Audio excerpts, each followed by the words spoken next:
Ada golongan manusia yang ruhnya itu menjadi musuh Allah. Ada golongan manusia yang ruhnya itu menjadi ahlinya Allah. Ahli di sini dimaksud kekasih, orang dekat pada Allah.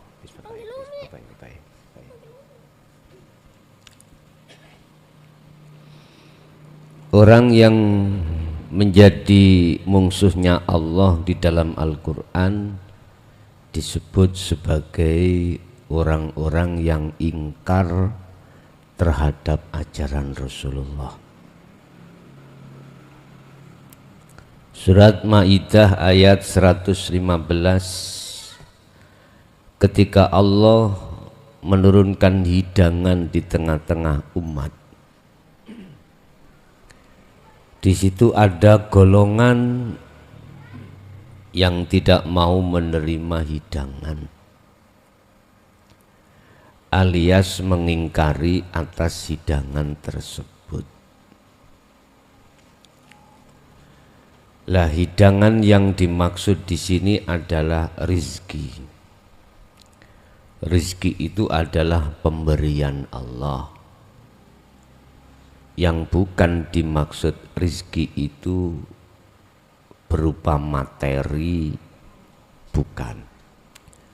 Rizki itu pemberian Allah yang berupa ajaran dinul haq, itu rizki.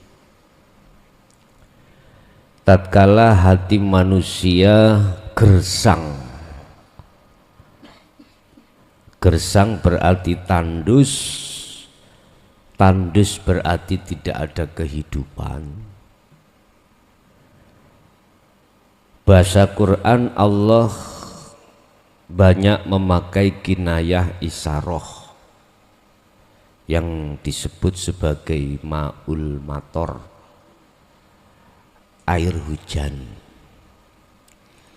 Ketika satu negara atau daerah gersang terus dikasih Allah hujan, maka kegersangan itu akan jadi subur. Itu bahasa isaroh. Tatkala hati itu gersang, gak ada tanda-tanda kehidupan pada Allah, Allah menurunkan dinul haq itu supaya hatinya itu hidup, ada kehidupan hati tersebut. Lah, ketika saat Allah memberikan hidangan hal seperti ini, di situ barang siapa yang menolaknya, maka Allah akan memberikan azab, yang azab itu belum pernah diberikan terhadap umat siapapun. Apa yang dimaksud azab? Baik dia mengalami, merasakan azab itu di dunia, lebih-lebih di akhirat. Di dunia sudah kelihatan bagaimana hati ini terasa gelisah, terasa susah, rasa takut, rasa mamang, sebab hati ini tidak bisa kembali pada Allah di dunia. Ini di dunia. Sehingga ketika saat menghadapi kondisi, lebih-lebih kondisi sikon yang tidak mengenakan, hati terasa panas, hati terasa sakit, hati terasa gelisah. Itu sudah tanda siksa Allah di dunia. Lebih-lebih nanti setelah qoblal maut, setelah mati, lebih sengsara lagi. Ini bahasa azab yang tidak pernah diberikan terhadap umatnya. Tapi ketahuilah, di situ ada golongan yang sebagai ahlinya Allah, yang di dalam surat Yunus ayat 62 dan 63 disebut sebagai ahlinya Allah atau kekasih Allah. Dia tidak hanya menerima hidangan tersebut, tetapi dia memanfaatkan, mensyukuri atas nikmat yang telah diberikan tersebut. Itulah yang kumaksud nikmat adalah dinul haq. Bentuk mensyukurinya, bentuk dia itu menikmatinya, wayattabi'una ahsanahu. Beliau itu mengamalkan fungsi daripada dinul haq yang sering kita sebut sebagai kholwat. Bentuknya zikir, yang zikir itu bisa sampai pada Allah. Itu bentuk syukurnya, bentuk menikmatinya atas anugerah atau nikmat hidangan yang Allah berikan. Sehingga Allah katakan, Allah catat golongan ini di dalam surat Yunus ayat 62.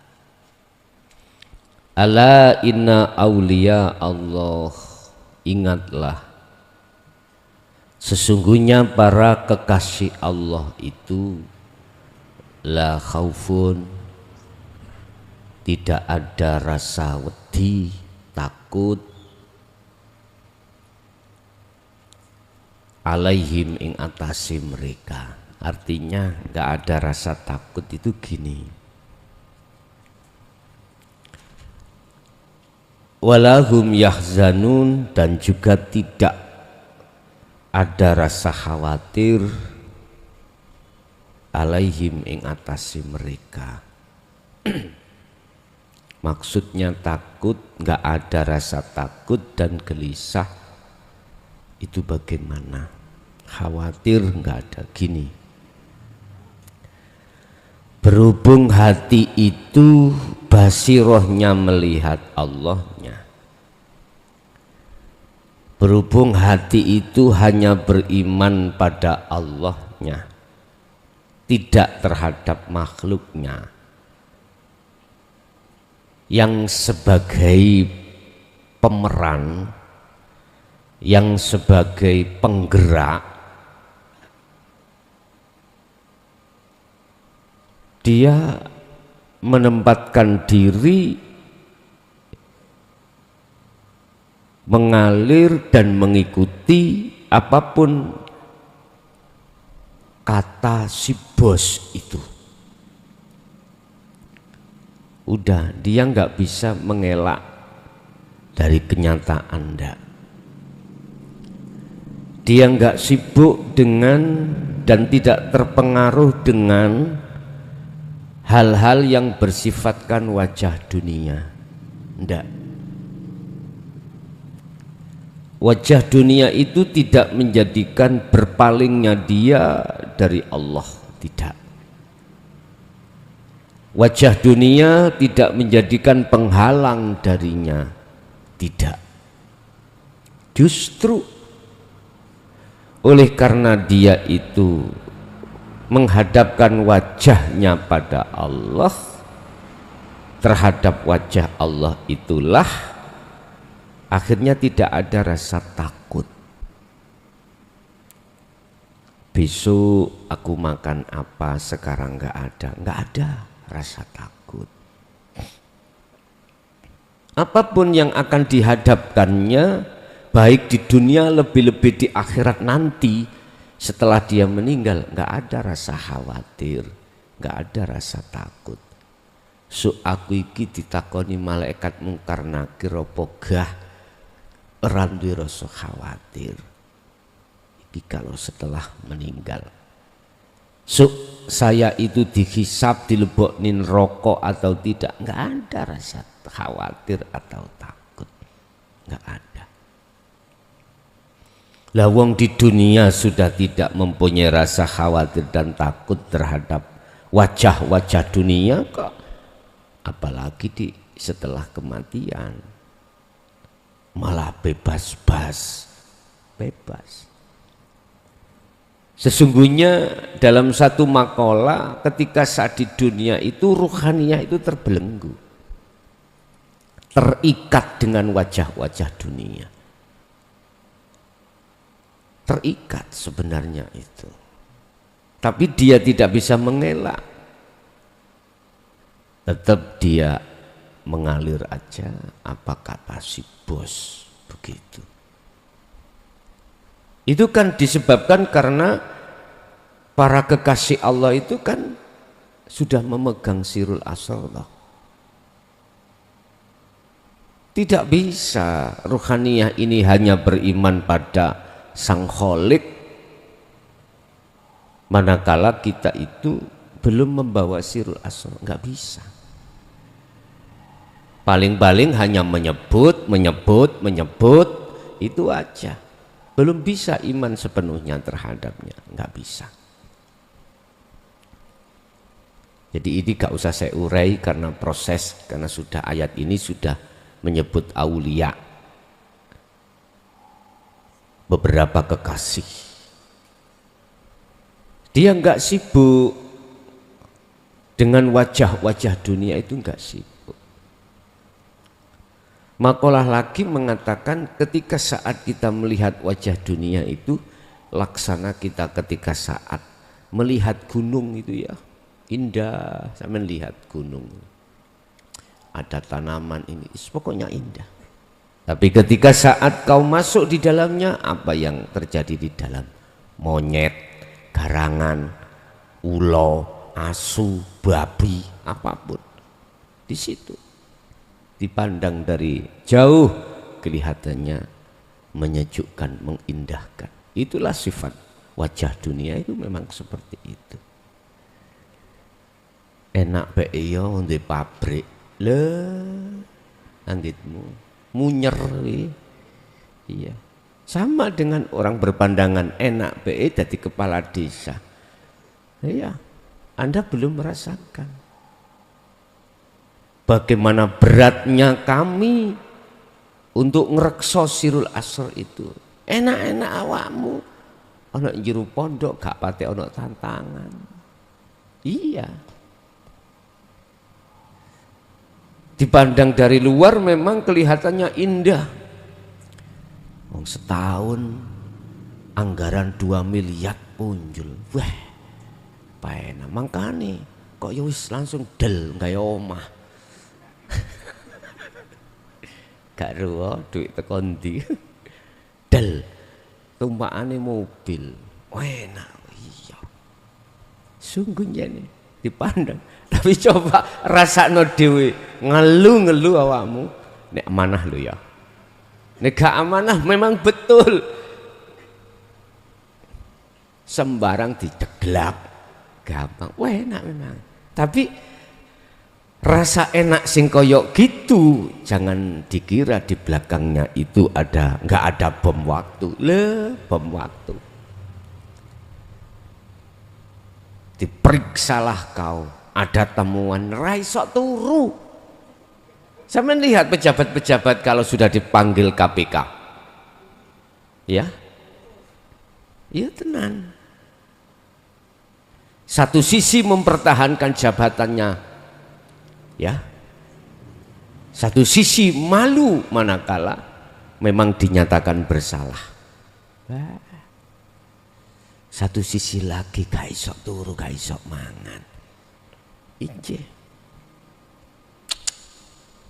Jok enak-enak kowe. Cemplungan apa jerone garangan tok tandane. Iya, garangan iku nek durung diparani teko doane ngangkrak. Ngono. Allah ya Karim. Tapi golongan aulia itu menurut saya wajib harus duduk di tengah-tengah umarok, itu wajib. Iya. Kalau tidak dari golongan aulia, entek duit rakyat itu entek. Iya. Karena masuk aja sudah modal. Iya. Mana mungkin tidak ada angan-angan mengembalikan modal? Gak iso, pasti. Ketika jabat kursinya, kursi panas, yang di otaknya itu bagaimana selekas mungkin modal saya kembali. Tadi itu aset, jualan aset sawah, jualan aset pabrik, jualan aset. Perlunya ada di situ, harus kembali. Makanya harganya beda-beda, Pak. Iya. Harga A iki 100 juta misalkan, B 200, C 300 lah. Ya Allah, itulah memang wajah dunia.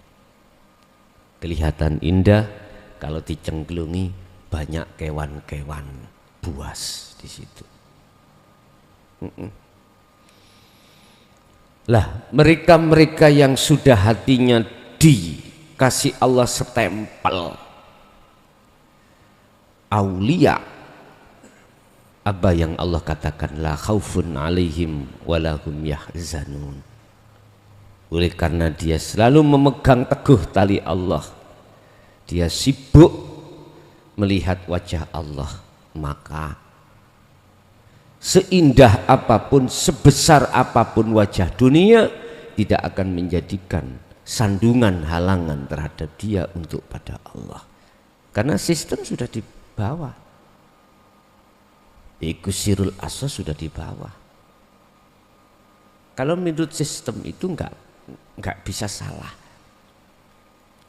Yang menjadikan salah itu ada errornya. Apakah human error? Apakah manusianya sing error itu? Bentuk perilakunya itu. Kalau sistemnya enggak ada yang error, enggak ada.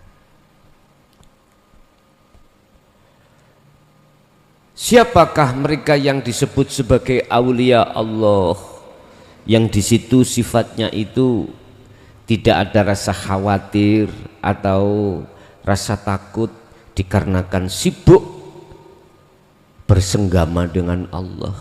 Siapa mereka? Yaiku alladzina wong akeh amanu kang wis imane bener sapa ladzina. Amanu kang wis do imane iku bener. Iman sing bener berarti ada iman sing gak bener. Iya, ada sing gak bener. Jadi amanu sarahnya di sini adalah sodakta. Udah bener imanmu. Inilah yang kata Rasul disebut sebagai ihsan. Apa ihsan? Antak budallah ka'annaka taroh. Ketika menghadapi kondisi wajah duniawiyah, ka'annaka taroh, dia seakan-akan bisa melihat Allah. Artinya hati iman tidak ada yang lain yang meliputi, yang mengerekso, yang menjaga, yang menggerakkan kecuali Sang Khalik itu. Ini ihsan namanya. Dalam segi apapun ya. Antak Buddha itu artinya gak sholat tok, enggak Pak.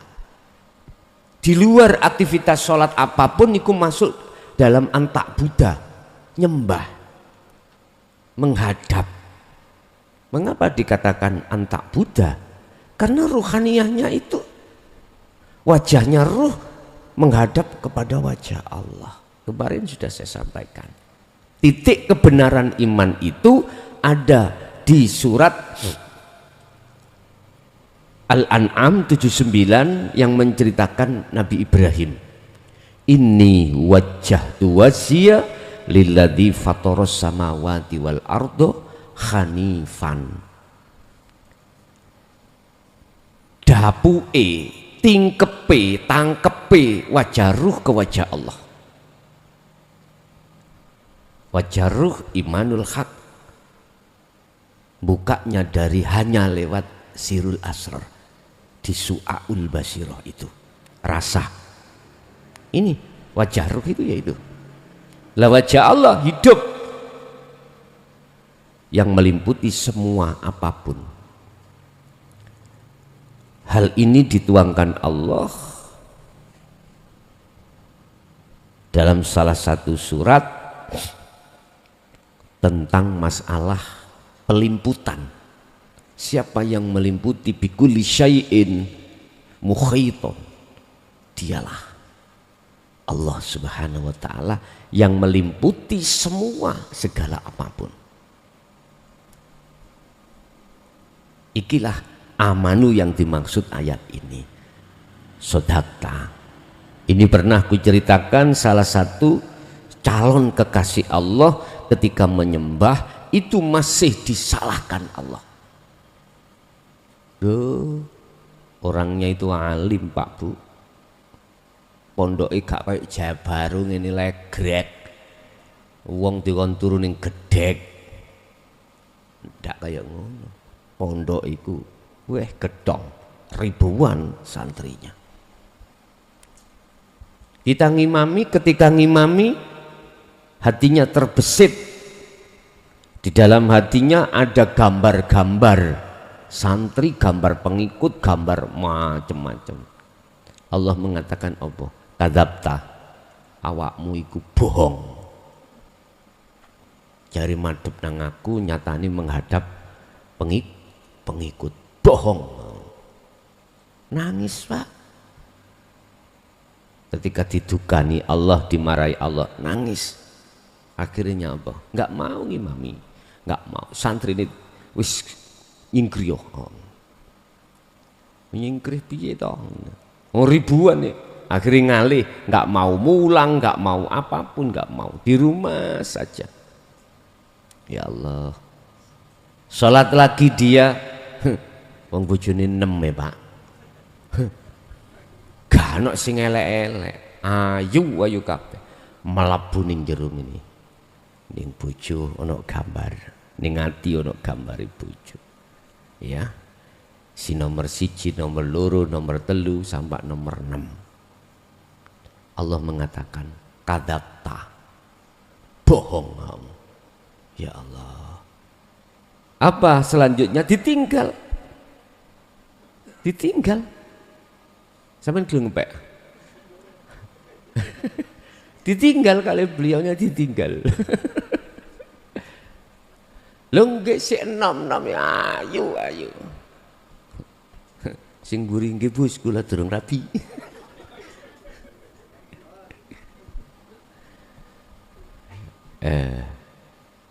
Salat lagi dia. Masya Allah, yugane sing ana pondok pinter maca kitab sembarang.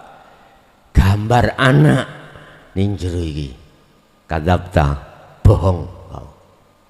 Ditinggal semuanya. Anaknya sampai enggak? Wis gede-gede tapi.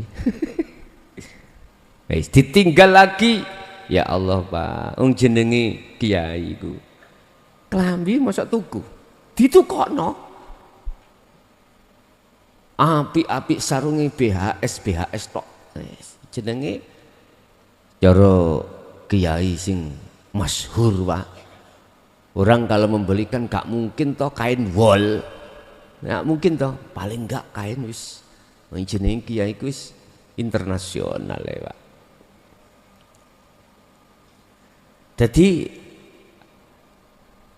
baju-baju apapun itu yang sing dipajang di lemari dikekno kabeh nang ngene santri-santri wis pek-peken aku tak gombal ae. Karena apa? Karena ketok baju-baju apik mang kekno. Akhirnya bagaimana Pak? Baju karis itu tok ya toh. Entek sarunge gak ono semoga kari celana komprang ambek klambi situ tok. Lah kok ketok klambi iki? Kadzabta geruh awakmu. Akhirnya piye Pak? Muda. Budal nang gunung Pak, nang gunung, nang gunung. Semua dilepas, akhirnya Allah dawuh sodakta. bener. Jadi telanjang, sholat dalam keadaan telanjang. Pertanyaannya adalah, apakah sholat yang benar itu keadaan telanjang?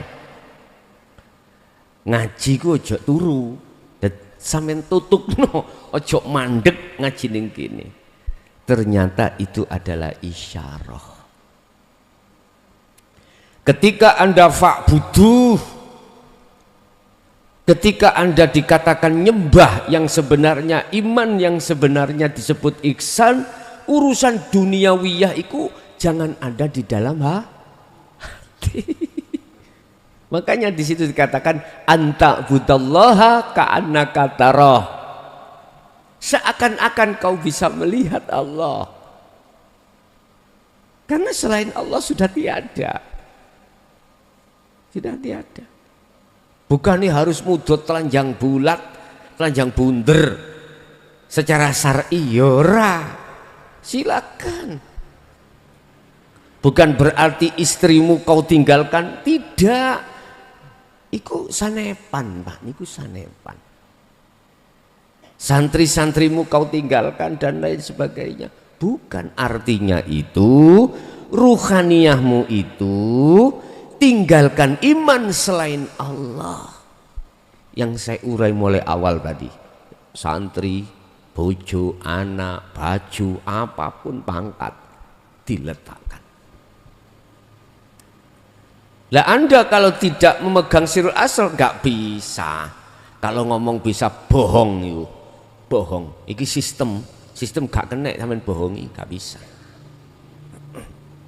Iya, gak bisa. Bapak Ibu, tidak hanya amanu toh. Lah amanu, mengapa disebut amanu? Karena dia itu telah menerima hidangan Allah tadi.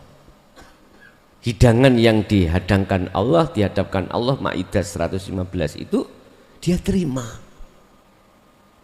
Dia syukuri, rozaqah, rizki yang dimaksud pemberian Allah itu. Bentuk menikmatinya, mensyukurinya adalah wayattabi'una ahsanahu, menjalankan sistem tadi. Inilah yang ku sebut sebagai zikir tadi, Pak. Wakanu lan do'ono sapa ladina iku yattaquna, disebut wong sing takwa. Ya niki ilmu amal istiqomah. Terus ilmu amal istiqomah. Ilmu amal istiqomah. Fastaqomu fastaqim, sama. Dia selalu mengutamakan, memfungsikan sistem sirul asr itu untuk ainul basirah, untuk selalu bertemu terhadap Allah. Itulah kekasih Allah. Banyak kalau kita tanya tanda-tanda itu banyak. Hatimu sudah tidak beriman selain Allah dalam segi apapun. Hatimu menemukan kedamaian walaupun gak duwe bojo, ndudo suwe, ngerondo suwe, gak sumpek, ninggalno omah suwe, gak sumpek. Karena bertemu Allah sudah nyaman. Istilah orang Jawa, mangan gak mangan sing penting kumpul. Itu lah bahasa Jawa dah. Iku sanepan kumpul ambek sopo. Ngono lho. Lah nek maksudnya mangan gak mangan sing penting kumpul ambek dulur, ya keluwen sampean. Maksudnya iku mangan gak mangan sing penting kumpul, jenengan apapun kondisi sampean sing penting bertemu Allah, kumpul ambek Allah. Ngaten lho itu. Kesimpulannya, orang yang menerima hidangan Allah adalah orang yang yastami'unal qaula, orang yang menerima dinul haq. Setelah menerima dinul haq, maka dia dikatakan amanu, beriman dengan benar. Setelah itu dia jalankan iman itu, maka disitulah akan muncul dengan sendirinya sebagai kekasih Allah yang kekasih Allah, la khaufun alaihim walahum yahzanun, nggak ada rasa khawatir apa yang akan terjadi baik di dunia maupun di akhirat. Kita hanya mengalir saja atas ketetapan Allah sambil hati kumpul ambek Gusti Allah.